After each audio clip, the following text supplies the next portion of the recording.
não se turbe o vosso coração. O que é turbar o coração? Olha aqui para mim, é se entristecer. Tem alguma coisa que está te entristecendo? Tem alguma coisa que está deixando você triste? Olha, isso é normal acontecer com qualquer ser humano.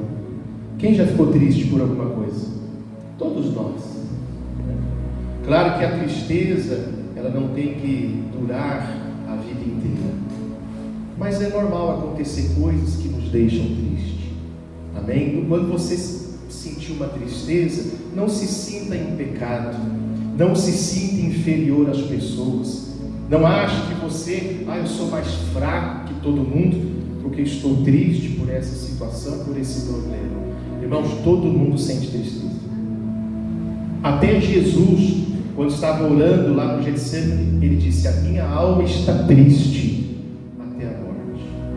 Então não se sinta inferior, porque às vezes criaram uma imagem de um super-homem, uma super-mulher que tem tanta fé que nunca fica triste. Isso não é verdade. Nós somos seres humanos, ninguém aqui é robô, amém?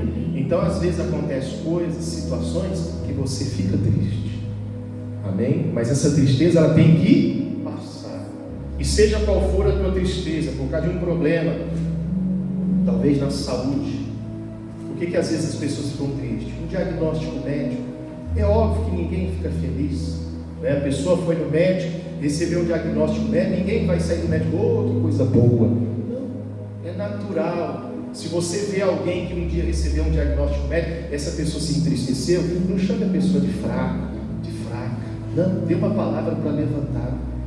Mostre para aquela pessoa que você entende o porquê ela ficou triste, mas que aquilo vai passar e que ela vai se levantar, amém? Seja por um problema financeiro, às vezes a pessoa fica triste porque perde um trabalho. Isso é normal, isso já aconteceu comigo, de trabalhar num lugar e perder e ficar triste por isso.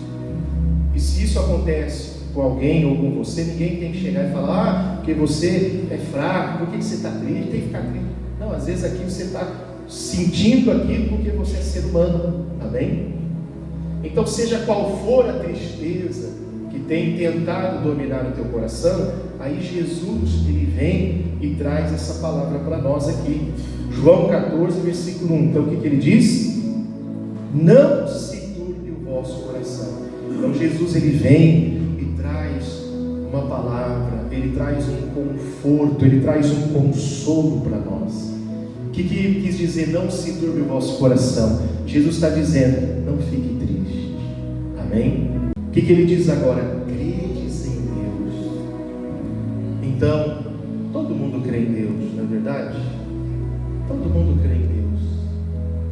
Só que quando ele disse credes em Deus, ele está querendo dizer: creia que Deus está no controle de tudo. Não é que ele está falando creia em Deus porque vocês não creem.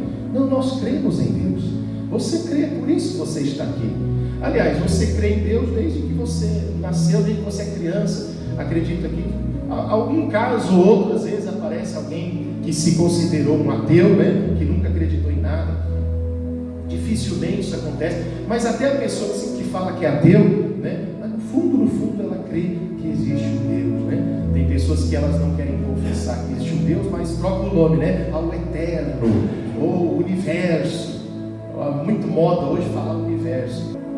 Creia que Deus está no controle de tudo, porque você crê em Deus. Quem crê em Deus? Deixa eu ver, levanta a sua mão. Só o fato de você levantar a mão, sua confissão de fé, diga: eu creio em Deus. Diga: por isso, eu creio que Deus está no controle de tudo na minha vida. Amém? Então, por isso ele está falando: não fique triste, porque Ele está no controle. Claro, você tem que fazer a sua parte. Você tem que também fazer a sua parte, mas acreditar que Deus está cuidando. Amém? Por isso nós temos que lançar fora toda a nossa ansiedade. Por isso que nós temos que lançar fora toda a nossa preocupação, nosso desespero, para que acreditar que Deus está no controle da situação. Amém? Aí Jesus diz mais: credes em Deus, ou seja, creia que Deus está no controle de tudo. Mas o que ele diz agora? Crede também em mim. Aqui que faz toda a diferença. Ué, pastor, mas crer em Deus já não é suficiente? Mas quando Jesus disse crede também em mim, ele estava completando o crer em Deus. Porque muitas pessoas creem em Deus, até acreditam que Deus está no controle de tudo, mas falta crer em Jesus. O que é crer em Jesus? Crer em Jesus é crer na obra que Ele fez, na obra da cruz. Crer em Jesus é crer no Evangelho, é o ensinamento do Evangelho, a obra do Evangelho, o que Jesus ensinou.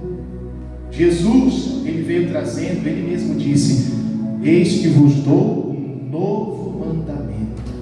Qual que é o novo mandamento de Jesus, que é o Evangelho? Amar, perdoar, ser misericordioso, ter compaixão, não só com os outros, mas acreditar que Ele me ama, que Ele tem compaixão de mim.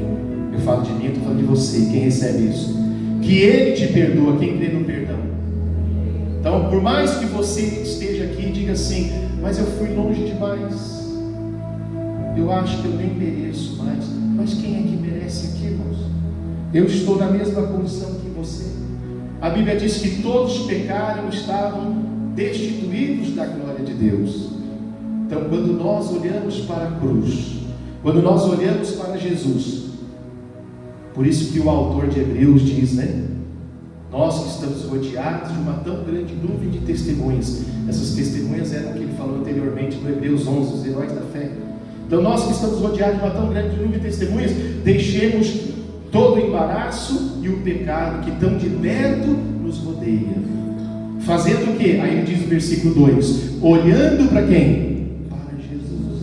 Então olhar para Jesus não é eu mentalizar: eu creio em Jesus, aquele de barba, aquele da cruz que eu vi no filme. Não, olhar para Jesus é olhar para a obra que Ele fez, aquilo que Ele fez na cruz, quando Ele disse: está consumado.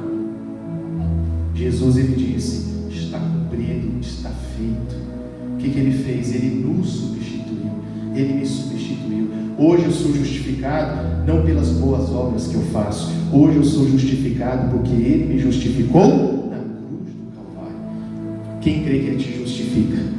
Então não importa se você é mais pecador do que os outros, se você foi longe demais, se você, como aquele fariseu que Jesus disse em Lucas 18, chega com humildade, não com soberba, não com arrogância, não como religioso que dizia: Senhor, graças te dou, porque eu sou como os demais homens, porque eu faço isso, isso e aquilo. Jesus disse que a oração dele nem chegava a Deus, mas chegou um publicano que representa o pecador, e ele batia no peito dizendo: Senhor, tem misericórdia de mim, que sou o quê? Pecador. E Jesus disse: esse voltou para casa justificado. Por quê? Porque quem nos justifica é Jesus, é a obra que Ele fez na cruz. Não são os nossos méritos, não são os nossos atos de justiça. Nossos atos de justiça não são nada perto do ato de justiça que Ele fez na cruz. Por isso que todo mundo tem jeito nessa vida, o único que não tem mais jeito é o diabo.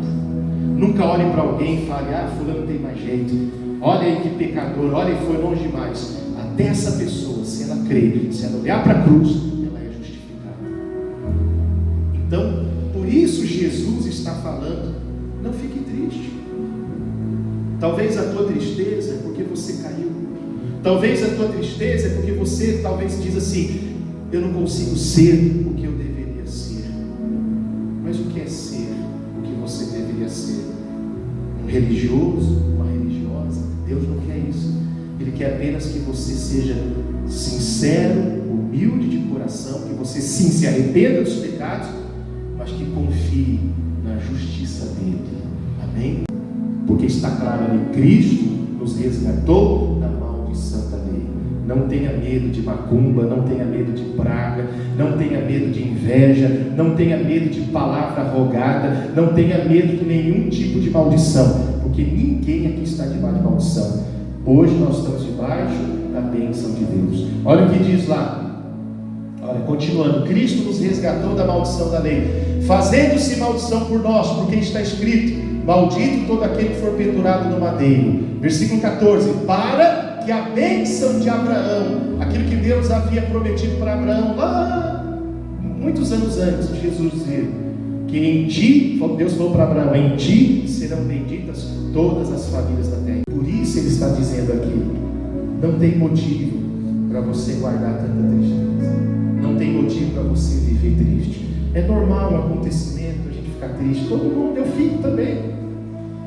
Só que quando eu olho para a palavra, quando eu olho para Jesus, e olhar para Jesus e olhar para aquilo que ele fez na cruz, então eu me levanto, porque eu lembro que Jesus me amou, ele me perdoou, ele me justificou, não pelos meus méritos, mas pelos méritos dele. Então isso me fortalece, isso faz a tristeza ir embora.